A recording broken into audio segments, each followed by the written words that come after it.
You're listening to Shore Solutions, the podcast, where our expert consulting team steps behind the mic to share some of the strategies and solutions we implement for aesthetic practices nationwide. With decades of combined experience running and coaching aesthetic and medical practices, we bring you the guidance that strengthens operations, elevates profitability, and supports long-term growth. This is where solutions begin. All right, welcome back to another episode of Shore Solutions, the podcast. My name is Paige Hamilton. I will be your host for today. I am the marketing and advertising manager here at Shore Solutions. And today's episode, we are going to be talking about your marketing agencies and how you should be leading them and being involved. So today, I'm joined by Ana Suarez, who is one of our partners, and she is also our Director of Client Development. So welcome to the podcast, Ana. Thank you, Paige. I'm so happy to be back and happy to be here with everyone. Thank you so much. Yes, so today's conversation, as I said, is going to be about marketing agencies. So both Ana and I are very heavily involved with the marketing with our clients and internally as well. So many practices will hire a marketing agency and kind of think that their marketing is handled, but we like to advise all of our clients that being involved and actually leading your agency will produce much better results for your business. So it's not just something that you can pass off and then kind of forget about. Today, we're unpacking what the leadership will actually look like for you. First, we want to start off by saying you need to have goals in place. And step one is not hiring an agency. It's defining where you want to go.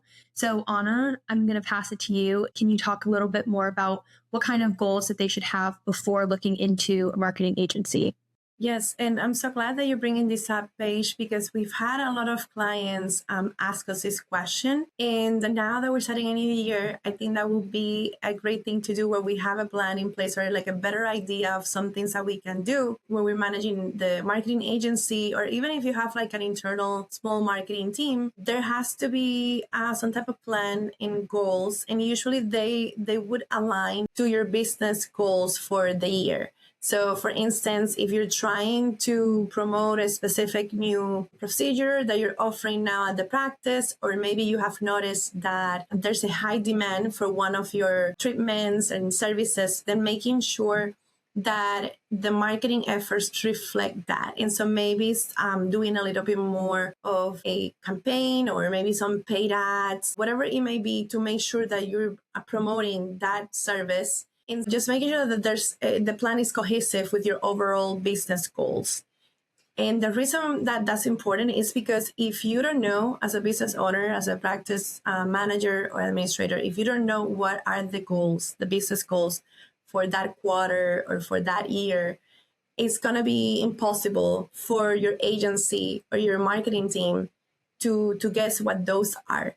And so that's why it's so important that at the beginning of the year or on a quarterly basis, just sitting down and reviewing some of the metrics, some of the information, and deciding, okay, this is our goal as a business. We want to increase sales by 20% for these 3 procedures. And so that will be the goal as the business. But then communicating that to your marketing agency or your marketing team so that they can put initiatives and efforts in place to be able to obtain or at least do the best that they can to reach that goal is important. Like I said, it could be a percentage, it could be promoting a new service, it could be if you have a new provider that you want your community to be aware of, that now you have, let's say, like a female provider at your practice, whereas before you didn't used to have her, then making sure that that's very clear so that your marketing teams can execute towards those goals. I would also say with that, have long-term goals and then also have short-term goals. So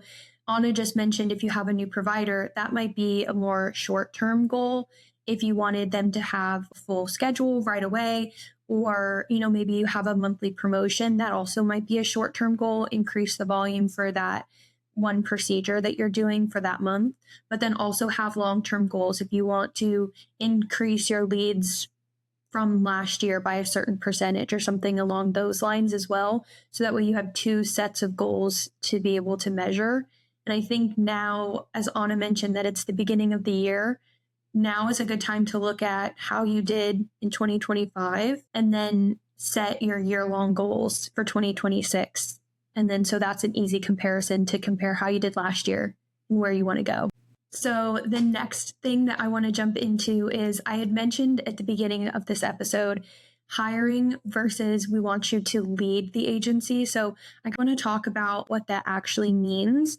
Simply hiring means you're going to be passing off your marketing to someone. Maybe you've given them your goals and you kind of just want them to execute them, but your involvement as a practice may be very minimal.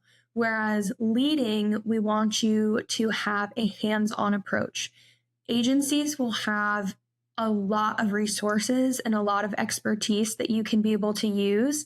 And if you aren't utilizing them, they might not be using them. So you kind of have to look into what are all their services, what can they offer you, because they might just try and do the bare minimum with your account if you're not very hands-on and asking them, well, can we do this? Can we improve on this? And then you can utilize those resources to get to where you want to go with your goals. So Anna, I want you to talk about how the line of responsibility may get blurred, where a practice may think, oh, well, this should be handled by the marketing agency, versus where the agency might say, well, we're not going to do it if they haven't asked for it. So can we talk about who should be in charge of what? Yeah, once you hire the marketing agency, it's almost like when you hire a new employee. Yes, they're there. They're going to work on what it is that they know that they have to do. That is part of their job responsibilities. But you still have to be involved and you still have to manage and lead them towards the direction that you want to go to. So based on my experience, usually what happens is that when a practice hires a marketing agency or they have a marketing team, they just leave them by themselves and there's not a lot of communication or guidance as far as like what it is that everybody's trying to achieve. And so that's something that definitely needs to change. That's something that you have to be aware of, that just because you have a marketing agency, it doesn't mean that they're going to have all of the answers and that they're going to know exactly what to do all the time, instead of just assuming that they're just going to go do what they have always done and that they don't have any questions, or that whatever it is that they're doing, they should know because they are the experts. And while it is true that they are the experts and they're doing the best that they can, you should still be involved as either the practice owner or the practice administrator, practice manager, be involved in letting them know these are our goals. This is what we want to obtain for this quarter, for this year. And how can you help us get there? And then that's when they will come in and they'll let you know, well, we could do a couple of different things. I know we've already been doing SEO for your website and we've been doing social media, but how about doing paid ads? And, then they'll have the opportunity to walk you through the process of the ad campaigns and the prices, what you can expect, how soon can you see results. And so once you have communicated what you want to obtain for your business and long term, then they can come in and help you and provide you some solutions. Whereas if you don't let them know and you just kind of like just let them keep doing what they have been doing, there's no way to track how are things going. Is there progress happening? How's everything moving along? And don't feel like you have to have a marketing degree to be able to collaborate with the marketing company. So even though you're not a marketing expert, even just knowing your goals and where you want to go, and then knowing the basics of how your performance is going. And we'll talk about the analytics a little bit later in this episode, but as long as you have a little bit of a foundation and know the basics, you're able to lead. And we've had a lot of trainings recently where we are teaching practice administrators and practice owners a little bit about, what they can expect and how they can help guide their marketing, even if they're doing it themselves or if they're hiring an agency. So that is something else that you can also keep in mind is, maybe if you aren't comfortable managing the agency yourself, you could look into Shore Solutions and our consulting and coaching, and we can help with your marketing company and the direction that you want to head in with them as well. Yes, and that's a great point, Paige, because we can certainly help to have those conversations with your marketing agency or maybe your marketing team and just give them that guidance and direction that they need. With that said, it's super important to have constant communication with your marketing agency. And that's something else that we see all the time where the practice owner or the practice administrator, they don't really make time for it. And so they don't know what is going on. They don't know if the team has questions. So it's crucial to have at least a monthly meeting with your marketing agency or again, your internal marketing team and see where things are at. And as you probably know, there's different efforts, different marketing activities that can be done. Could be anything and everything from social media to paid ads, your SEO efforts for your website. Or it could just even be maybe you're putting on an event. And as Paige mentioned, if there's things that you don't know, you don't understand about marketing, that is actually your opportunity to ask the questions and to get to know more details. And even though you're not going to be implementing the work and doing the work day in and day out, you still have to have an idea of what it is that, that is happening with the teams, what it is that they're doing, if they have any questions, if they're struggling with anything specifically. That's still your job because as, their client or the leader, you have to make sure that you know what's going on and that you can guide them in the right direction at all times to make sure that you have successful results. And can we talk about a few of the questions that practices should be asking their marketing agency every month? What are your analytics? What are your metrics? Who's converting? What other questions should they be asking? What should be the topics that they're covering every month?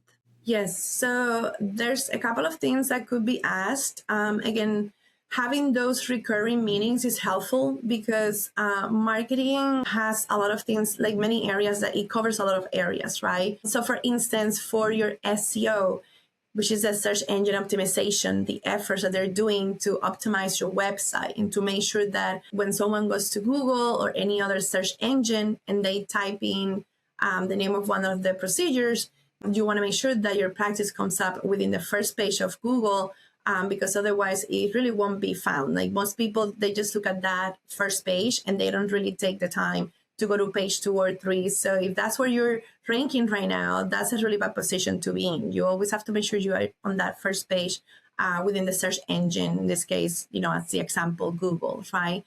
So for instance, for that specific initiative, you want to ask them, well, how many new visitors are we getting to our website on a monthly basis?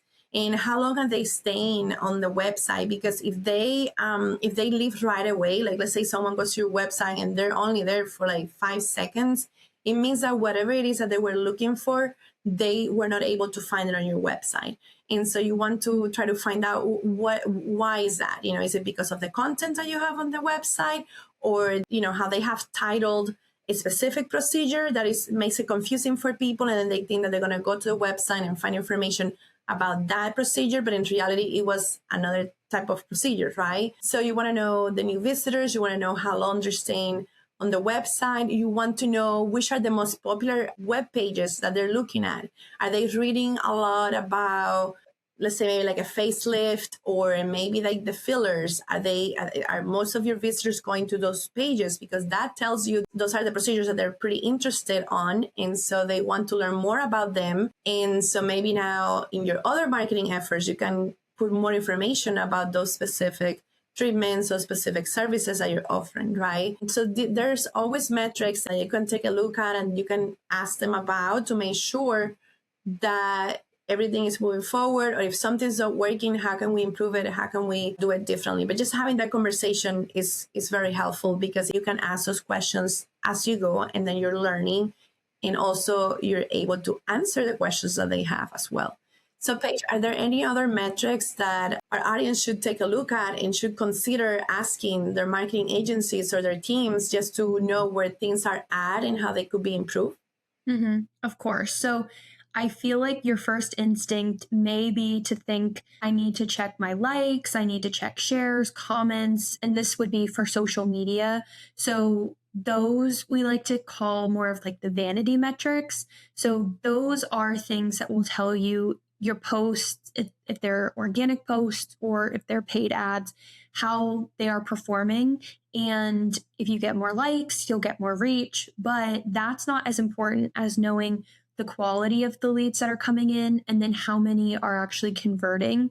So, as Anna mentioned, maybe you're getting a lot of traffic to your fillers. Maybe that's coming from a post on social media where they can click right there, I'm interested. It takes them to the filler page on your website. And then from there, you want to know. So they came from social media. You'll be able to track that as an analytic. So that's important. Where are they coming from your website? And then the next would be how they converted. So if they were on social media and then now they have a consult, that's important because maybe 5,000 people liked your photo, but only 5 people actually converted from that ad. So you would have to then look at, well, is this successful or is this not? Were the quality of the people who were coming in for consults, were they ready to book? Were they ready to get the procedure done that same day? Or did they end up canceling? So then something else would be from consult to treatment booked. And then even looking at your revenue per person coming in, how much did it cost for you to acquire that lead? And then how much revenue are they bringing in? So that would be like lead quality and then them converting. And then you also want to take a look at channel performance. And that's kind of what I was mentioning with social media. So rather than asking, did your social media grow? How many likes did you get? Ask what channel influenced the most consultations. Where are people coming from? If most of your people are coming from videos that you're posting on TikTok, maybe don't spend as much time on your Facebook or Instagram ads. Put more effort into TikTok and vice versa. If it's more coming from Facebook and you realize that, well, then maybe your audience is more on Facebook and they're not going to be on TikTok.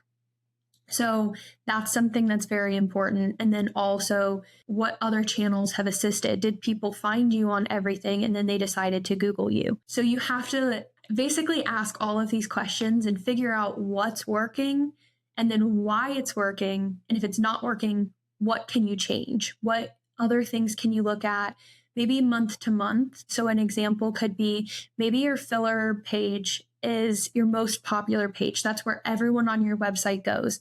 But maybe for a few months it takes a dip and nobody's visiting it. Now you need to figure out why. Are you not running ads anymore?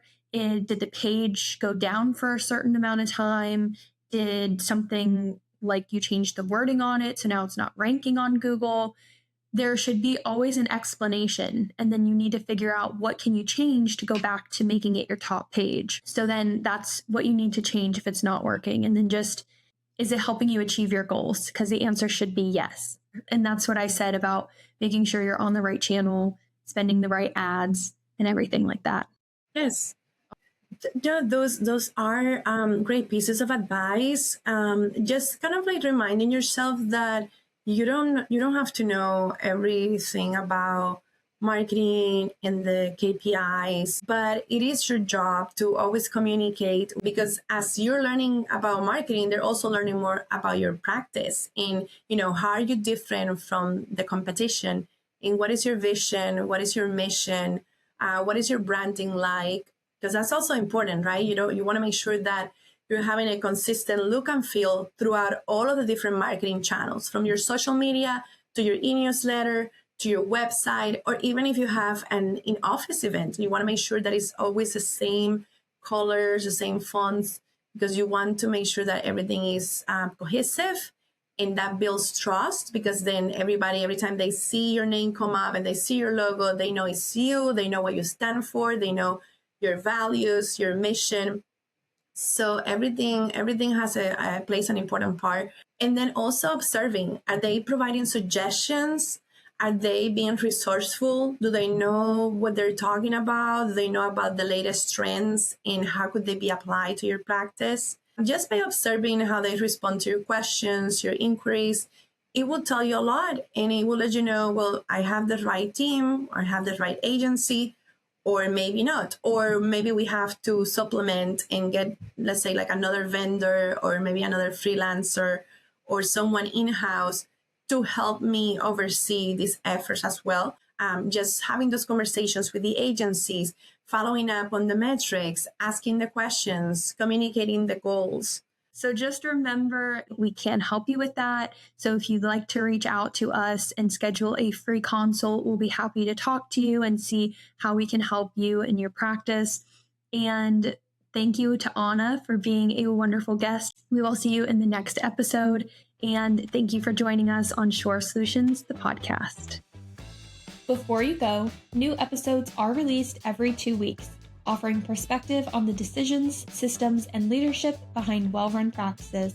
For continued insight between episodes, follow us on social media at Shore Solutions. This is Shore Solutions, the podcast.